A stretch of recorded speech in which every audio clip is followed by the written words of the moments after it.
música. A função da música no culto é preparar o espírito para a adoração. Criar um ambiente de reflexão, santidade, preparando a mente para ouvir a palavra de Deus. A música no culto não deve buscar excitar as emoções do adorador. Em Evangelismo, página 611, diz: a verdade deve ser apresentada à mente o mais isenta possível do elemento emocional. No livro Música da Igreja, Daniel Planck disse: o cântico de Moisés é uma resposta de adoração pelas qualidades e pelos atos divinos. Para Israel, Deus era o seu cântico e o motivo de louvor. O cântico de adoração baseia-se em quem Deus é e no que Ele faz e fez. Nunca deve ser centrado no homem. A divisão sul-americana publicou um documento que fala a respeito da filosofia adventista do sétimo dia com relação à música. E diz lá: a música não é moral nem espiritualmente neutra. Os hábitos e a cultura não são guias suficientes na escolha da música. Ou seja, não adianta você dizer: não, eu vou tocar um sambinha, mas eu vou pôr Jesus no meio. Ou eu vou tocar um rock e colocar Jesus no meio. Não, porque a música em si, ela não é neutra. Se eu falar agora para vocês Rolling Stones, se eu falar Bach, se eu falar Chitãozinho Chororó, se eu falar Anitta, nós associamos esses nomes a estilos musicais: rock, clássica, sertaneja, pop, reggaeton, funk, carioca. Esses estilos musicais têm o seu ambiente próprio, com os quais estão associados e são considerados impróprios quando fora do contexto. Uma igreja, um circo, um velório, uma balada. Todos têm o seu próprio sentido, a sua atmosfera, comportamento e característica musical do ambiente.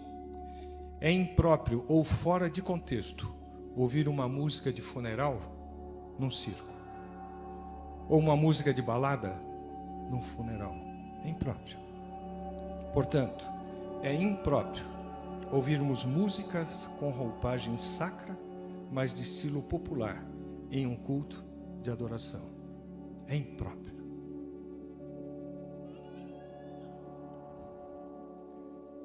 No livro Cristãos em Busca do Êxtase, Vanderlei Dolores diz o seguinte: hoje, grande parte das igrejas protestantes aderiu ao estilo carismático de louvor e culto. O uso de estilos musicais populares na adoração é parte essencial do movimento carismático, com sua ênfase na emotividade festiva e um culto caracterizado pela informalidade. O sermão, o tempo do sermão, ele é suprimido, ou seja, você não tem tempo para falar o que você estudou, em proveito do louvor. Ellen White, em Mensagens Escolhidas, volume 2, página 38, diz o seguinte: Satanás fará da música um laço pela maneira por que é dirigida.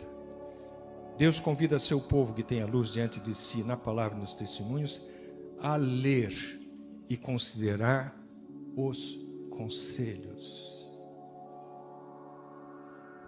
Se eu conseguir com que vocês saiam daqui hoje e vão ler a respeito disso, eu já estou muito satisfeito.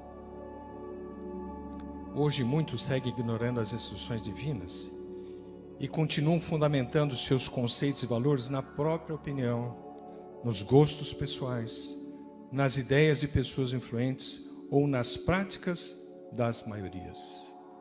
Mas eu vou citar pastor Ted Wilson, no Adventist World, em setembro de 2011, diz o seguinte: embora tenhamos diferentes culturas na Igreja Adventista e perspectivas em relação à música, é importante que não permitamos que músicas contemporâneas e não religiosas se infiltrem na igreja, de modo que não vejamos nenhuma diferença entre o que ouvimos no rádio e na igreja.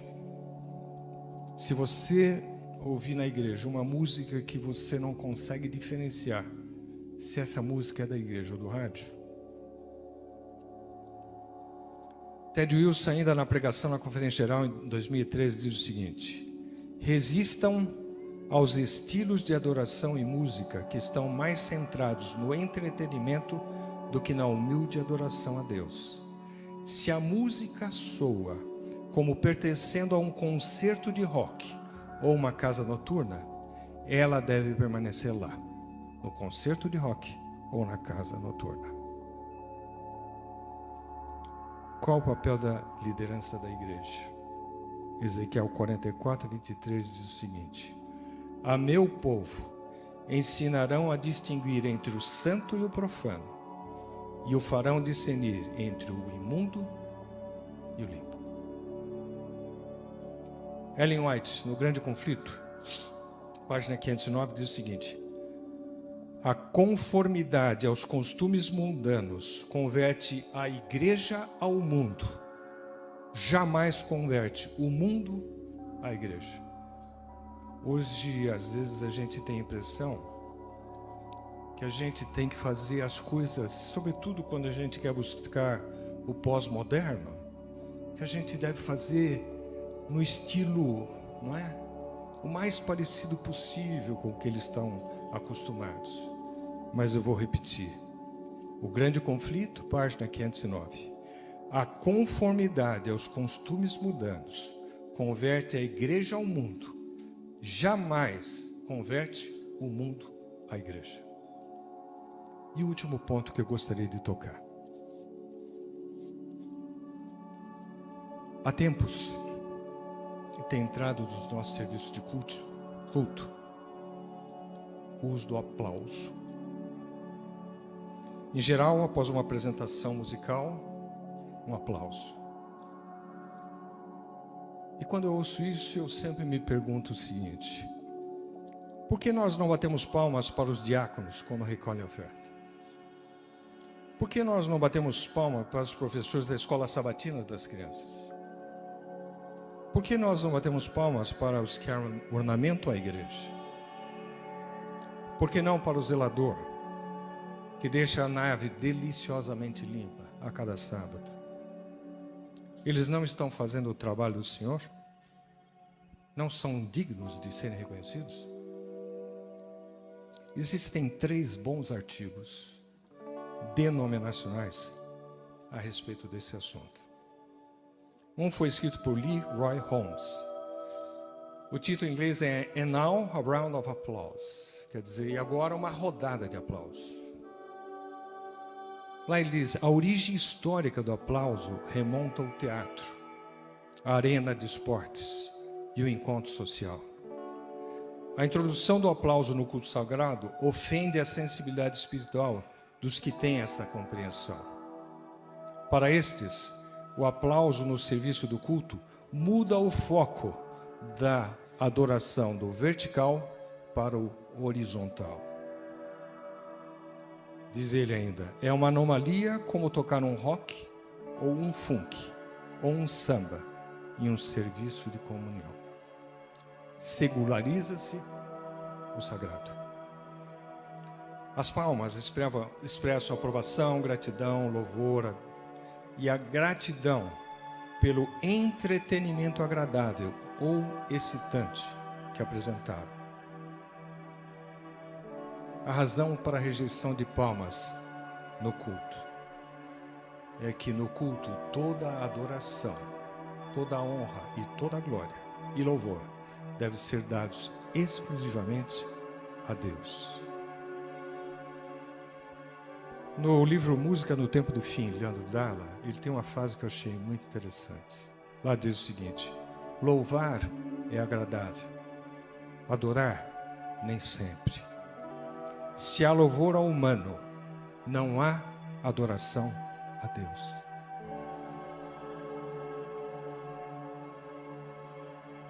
Em geral, no término de uma música de louvor, tanto de coral de conjunto, com muito ritmo, volume forte, acompanhado de uma banda de instrumentos eletrônicos, com acordes dissonantes, terminando em floreado o crescendo, faz com que a casa caia.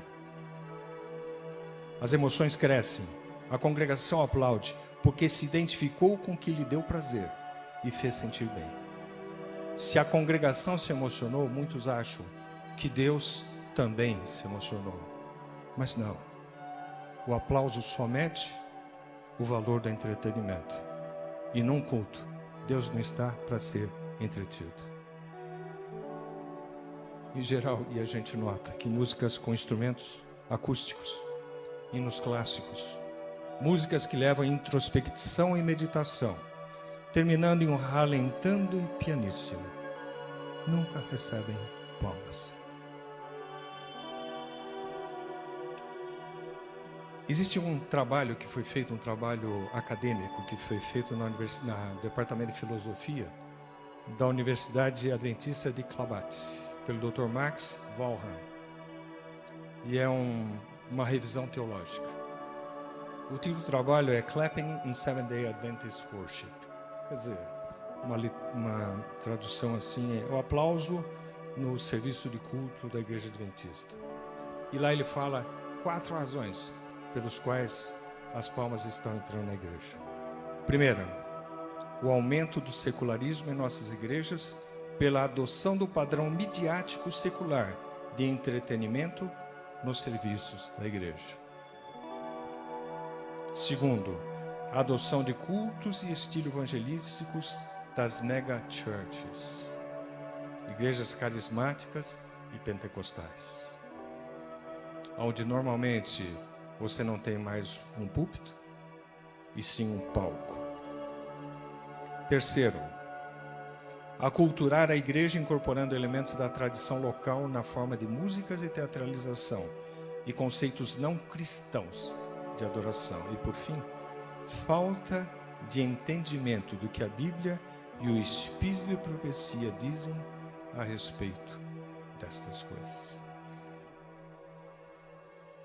No Velho Testamento, no Novo Testamento, e se você ler Apocalipse 5, quando o maior coral de todos os tempos se reúne em adoração, os 4 seres, ao final de ouvir aquele cântico, ao invés de baterem palmas, eles falam amém. O amém foi usado no serviço do velho culto, no culto do Velho Testamento, no Novo Testamento, e também será na Nova Terra. O amém confirma a mensagem. O aplauso homenageia o artista. As palmas na Igreja Adventista não foram introduzidas como resultado de uma pesquisa com oração na Bíblia e no Espírito de profecia. Veio como tantas outras coisas têm vindo, pelo desejo de moldar-se segundo outras igrejas. Charles Spurgeon diz uma certa vez: a maior mentira inventada pelo demônio é a de que as igrejas podem salvar almas com entretenimento. Que o Espírito Santo nos dê discernimento, que nós sejamos bereanos em nossa atitude de cristãos, que nós busquemos adquirir conhecimento primário e que nos conscientizemos do espírito de reverência, reconhecimento e adoração que nós devemos ao nosso Deus, Criador e Redentor. Em pouco tempo, o grande Deus que adoramos efetuará o último ato de amor, de misericórdia e de justiça na batalha contra o mal. E nesse dia, em pouco tempo, a batalha será findada. E de acordo com Apocalipse 21, versículo 4, naquele momento, Ele enxugará dos nossos olhos toda lágrima. E não haverá mais morte, não haverá mais pranto, nem lamento, nem dor, porque as primeiras coisas já são passadas. E então, de uma lua nova até outra, e desde um sábado até outro, e virá toda a carne a adorar perante mim, diz o Senhor. Pois Cristo, o Cordeiro de Deus, venceu a batalha. Por isso a Ele todo louvor, toda honra e toda glória, para todos sempre. Amém.